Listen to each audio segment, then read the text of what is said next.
So before I start the speech, I'd like for you to think about any people you know that have had cancer or have cancer right now. Do you have any family members or friends that have suffered from cancer in their lifetime?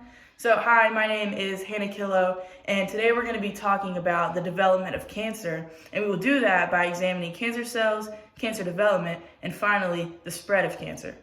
So first, to understand cancer, we need to understand why cancer cells are different from a traditional body cell.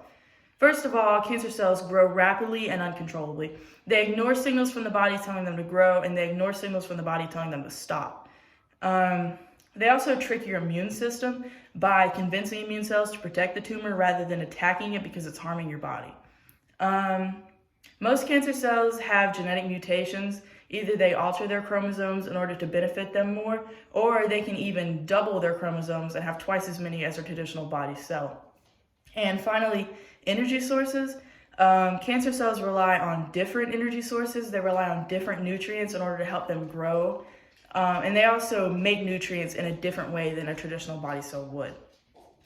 And according to the article, What is Cancer?, which comes from the National Cancer Institute and American government agency, cancer cells rely so heavily on the previously mentioned abnormal behaviors and features that they cannot survive or thrive without them. So now that we have an understanding of cancer cells, let's talk about how cancer develops in the body. Now, this is a two-step process which includes initiation and promotion. So first of all, initiation would be a change in your genetics that creates a cancer cell. This can be caused spontaneously out of the blue, or it can be caused by a carcinogen, which is an agent that causes cancer.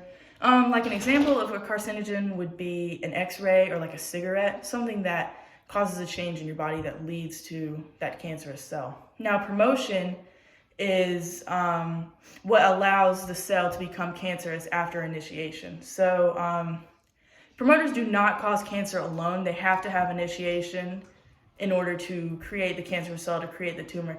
Promoters can be found in the environment and can also be found in some drugs such as a testosterone pill. Now, according to Dr. Robert Peter Gale, who is a writer for Merck Manuals, some carcinogens are so powerful that they don't even need a promoter to cause cancer development. They just cause cancer straight away. An example of this would be ionizing radiation. So now that we know about cancer cells and cancer developments, let's talk about how cancer spreads throughout the body after it develops. So first of all, there's primary cancer and there's secondary cancer. And primary cancer is just the primary cancer. Like if you have cancer in your liver, it would be the tumor in your liver. That would be liver cancer.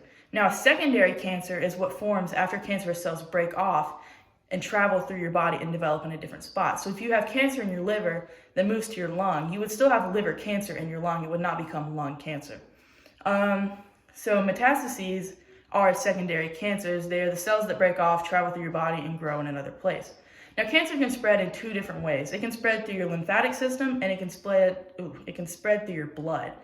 So through the lymphatic system, cells enter the lymph vessels and travel to your lymph glands. And only some cells survive this process, and the same can be said for blood. Often they get killed by white blood cells, or conditions are not proper for growth and they just die off. But the cells that do survive enter those vessels, enter those glands, and then travel to your lymph nodes and grow into one or more tumors in your lymph nodes.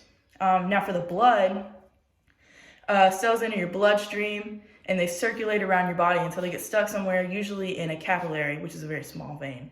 If the conditions are right, like I said, the cell will form cancer. If the conditions are poor, it will die off. Often white blood cells kill the cells before they even get to form cancer. It's very rare that a cell breaks off and survives long enough to form another tumor. Now finally, micrometastases are areas of cancer that spread that are very, very small, too small to appear on a scan.